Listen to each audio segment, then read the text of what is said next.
Then this last part before we talk about R functions is about understanding the correlation coefficient, because many people actually misunderstand what correlation between two variables mean. Okay, I would like to start with this example, which tells us what correlation can show and what it cannot.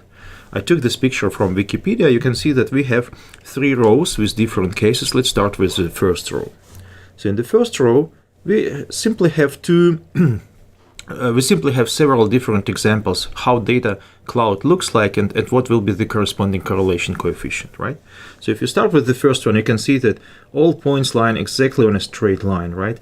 So we don't have any scattering around the straight line. So the correlation is 1. And you can see that the slope of this line is positive, right?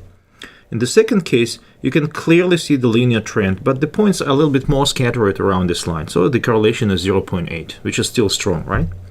On the third example, we still see the trend, but the points are more and more scattered. So therefore, the correlation is only moderate. In this case, it's 0.4. So in this next case, we don't have any actually linear trend. So if you make a line fit, you will see that the slope of the line is 0. Okay. So in this case, we don't have any correlation, and therefore the correlation coefficient is 0. And then the other 3 cases, they look very similar to the first 3 cases, but the slope of the line fit is negative. So in this case, correlation just clearly shows you that it's a negative correlation. Okay.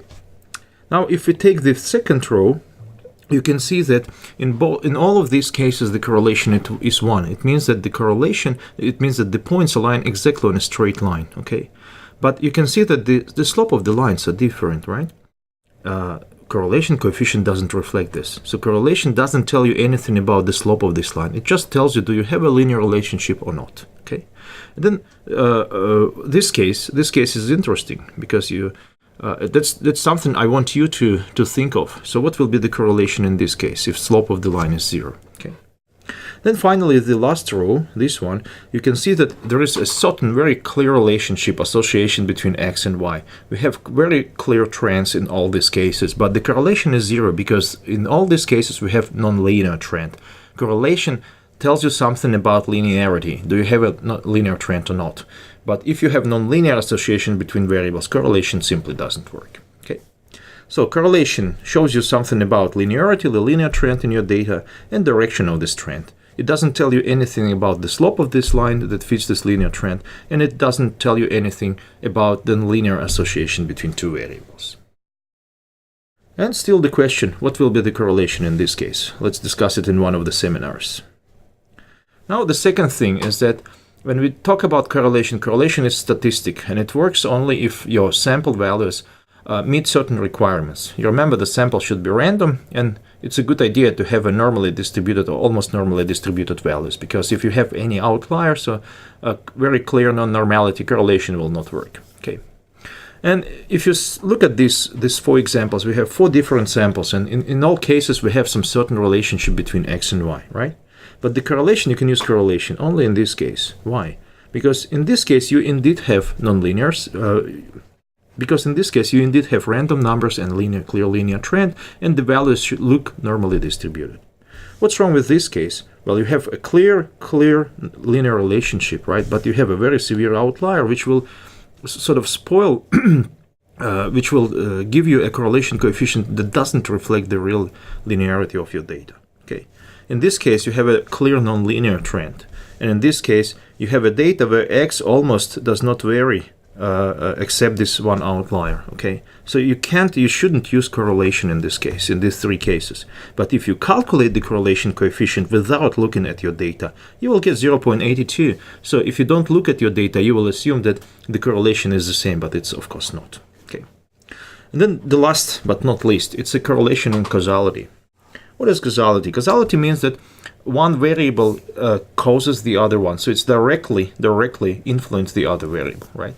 So for example, if you start eating a lot of sweets and don't move, then it will cause probably an overweight, because indeed the amount of calories and the dietary habits influence the weight, okay, influence the body mass. But sometimes you have a correlation without any causality, okay?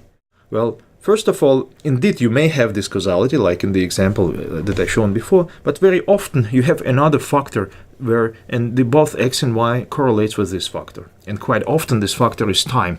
So what you will see as a correlation, in fact, it's a changing in time, but these two factors change in time simultaneously. Okay. Sometimes you may see only some coincidence correlations, like spurious correlation. I'll show you a couple of examples in a minute. Okay.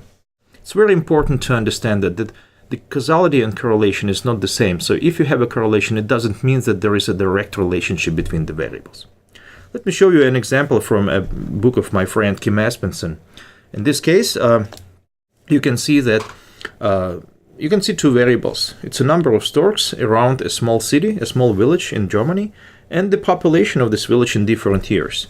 So if people start measuring these two things, two parameters, for 7 years in a row, and then they looked at the points, so you can see that we have a very clear linear trend, and of course the correlation coefficient will be quite high.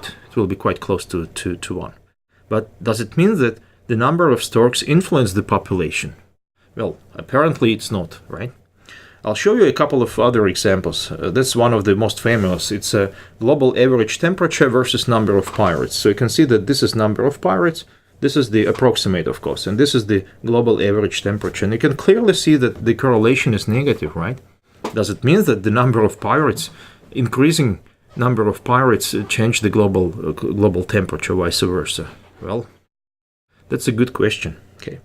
And then you can find a lot of correlations like this, which actually in fact shows you the relationship between variables and time. But if you don't take time into account, that you will probably, if you calculate, for example, correlation between per capita cheese consumption and number of people who died becoming entangled in their bed sheet, well, you will have a very high number. You can see that they correlate highly. In this case, it's not a scatter plot, because in this case, I show people who made this plot shows the dependence in years. So you can see that you have some average values for every year. But if you take these points and calculate just correlation coefficient, make a scatter plot, you will clearly see a linear trend.